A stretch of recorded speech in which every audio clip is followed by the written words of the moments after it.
Today, we've chosen today to start our queen raising process. In the past, I've done queen raising in the garden in polyneuks, 6-frame polyneuks. But this particular colony that I've chosen this year started out by being so prolific that I had to abandon the idea of keeping them in the polynuke and put them into a full-size commercial brood chamber and add another one for them because they were just growing so quickly. That was way back in the middle of February this year. So since then, I've inspected them twice in the garden, and they look as though the queen has moved up to the top box, which was originally all foundation except for one central frame that I put there just to encourage her to move up. And they had drawn all the frames out wall to wall. Wow. And quite a proportion of each frame has been dedicated to brood. In the centre, 8 frames, and either side is just honey and stores, or was anyway. So anyway, I've also put a super on them, and I've gone against one of my cardinal rules this year. I always do things different every now and then. In that, normally when I raise queens at home, I feed with a light syrup all the way through the process. This particular colony, for some reason or other, has a magical way of pulling in nectar from sources that I can't even find locally. When I walked around my area earlier on in the early stages of March, all I could see was gorse.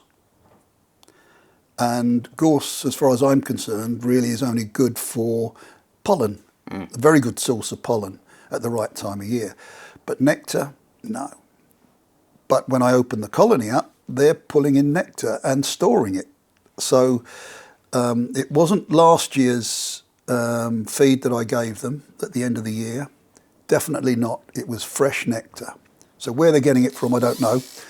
So I decided I would not feed them because if they are inclined to produce brood for food, that could end up with them preceding what I want them to do, and I could end up with them trying to swarm prematurely, which I don't want.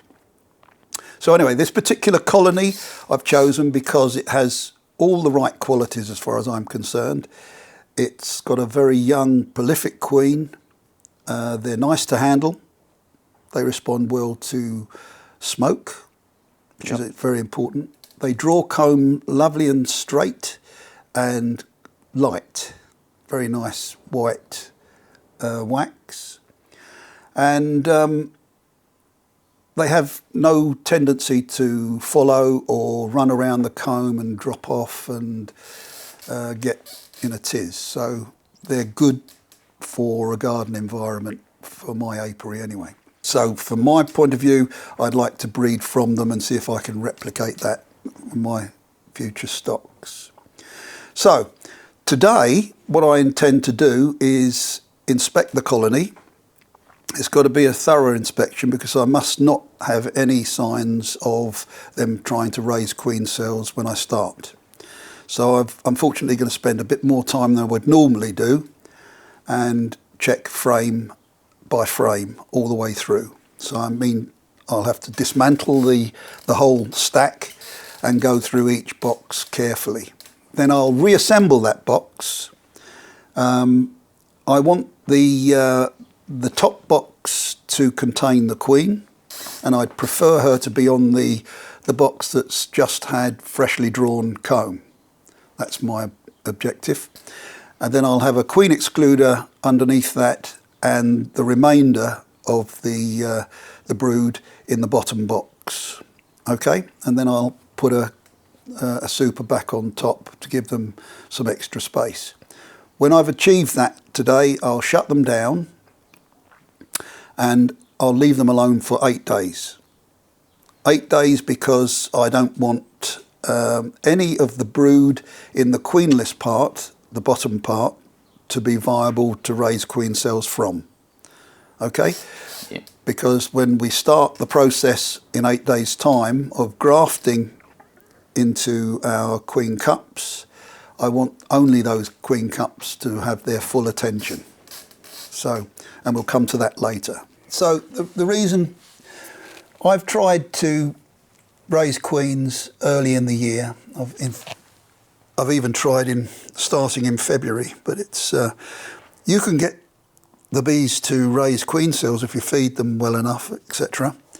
But there's no point in doing it if you've got no drones for the free-flying queens to mate with. I gave up some time ago and headed for this particular area here where the brood and the adult bee population cross, which is the time the colony becomes opulent, and It's around about now, isn't it? which is coming up to it now, May. So when they get to this stage, they start producing lots of drone, and just shortly after that, when the drones are hatched and mature, that's when the swarming season is in its peak. So to have your queens ready in the middle of May, which is probably the peak period here, we need to start in the middle of April doing our grafting. And we're going to be working on these numbers. We expect the eggs to be up to 3 days in that form, 5 days as a larva, and 8 days as pupa. And we'll put into this a little bit of safety factor. And if you take away the 3 days that we've got for the egg, we're left with 12 days. Take away 2 days for safety. That means after we've grafted our larvae, we need to remove the finished queen cells within 10 days. We're going to reorganise the colony so that the queen is in the lower box with her freshly drawn out comb laying nicely. A queen excluder will then separate her from the rest of the brood nest, which will be kept in isolation of her but in contact for the pheromone for 8 days. And at the end of that 8 days, that means that all the brood that remains in this particular box will not be viable to produce queen cells from. And we're going to use that box then as our part of the hive that's going to build out and produce the queen cells for us in the next phase.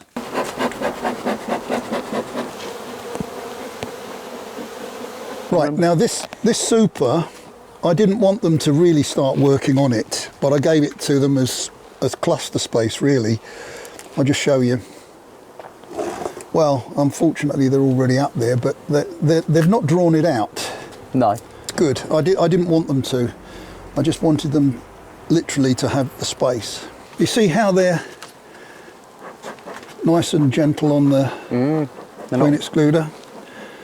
They're not running around. They're not running around, busy. What I intend to do now is I'm going to take this box and I'm going to put it over there on that floor. Okay. Right? Yeah. Because I think the queen will be in here.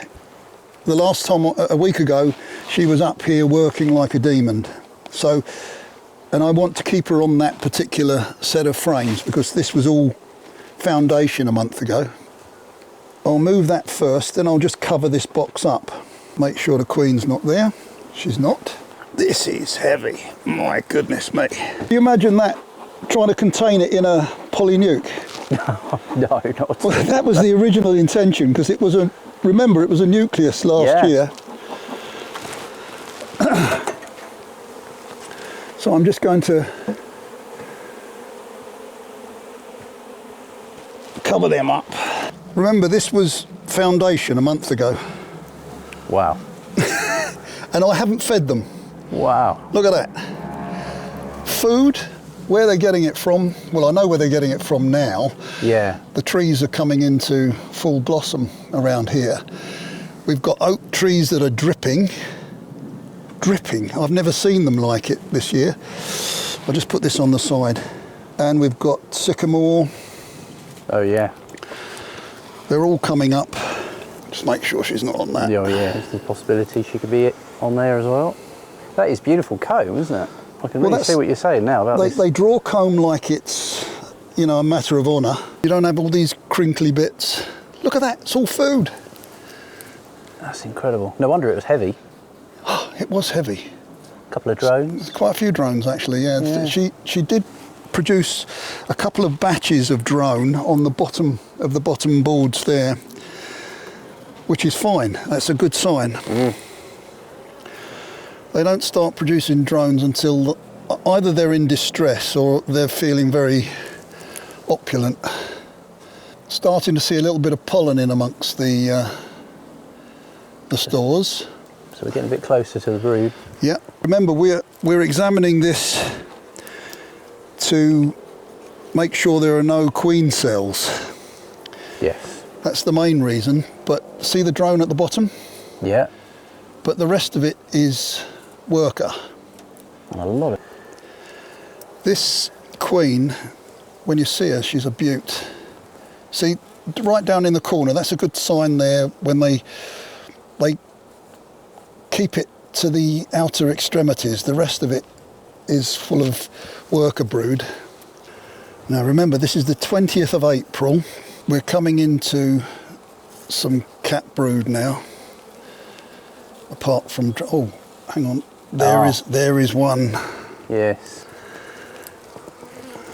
There is one. I'm not going to knock it off yet. I want to find the queen first. I have to come back and get rid of that queen cell if we've still got the queen here,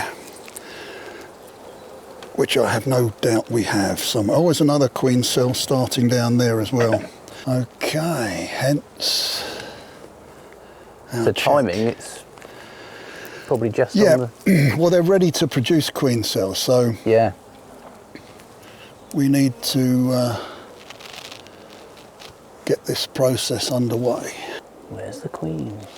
Well, she could be in the bottom box. She could, yeah. See, this is, remember, this is a big brood nest. Yeah. See the way they're nice and calm on the comb? Yeah. And the colour of the cappings is good. I'm going to have to come back to this. I don't want to destroy any of those queen cups until I've confirmed the queen still. Confirmed I've got the queen. Ah, there she is. Look at that lovely queen. Yeah. See her? Yeah, she's They've beautiful. started to clean her thorax of the white out now, and she's on one of the frames that's got a queen cell. We'll take that out.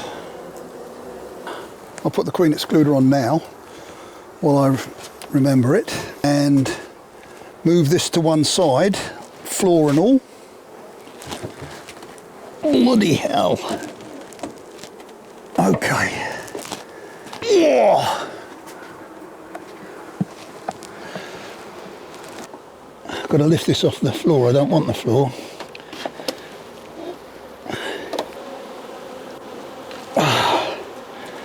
Sorry girls if I squashed one or two of you. I don't think I did. Oh, you did all right there. I couldn't linger. I'm going to put another queen excluder. This is my spare box. I've got some foundation in there ready. I'm going to put another queen excluder here. Wow, look at that. Them there's bees. Yeah. Everywhere's bees. And they've taken a lot of stick today. With me frapping around, wasting time keeping them open.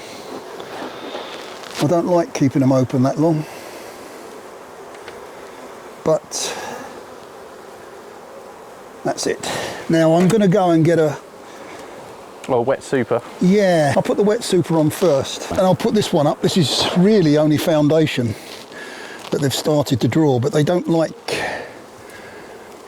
moving up onto it. Okay. Yeah. I think we've achieved our objective there with this small colony.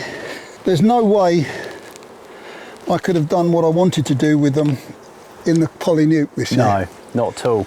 And it's not worth even attempting it. But having said that, if they turn out to be really good stock from this queen, rather than lose her at the end of the season, I'll move her into a small nuke and use her grubs next year, and use another colony as my cell raiser. Well, I hope that was useful. Yeah, and we'll be back in 8 days' time. 8 days' time. We then go through that process, that painful process again.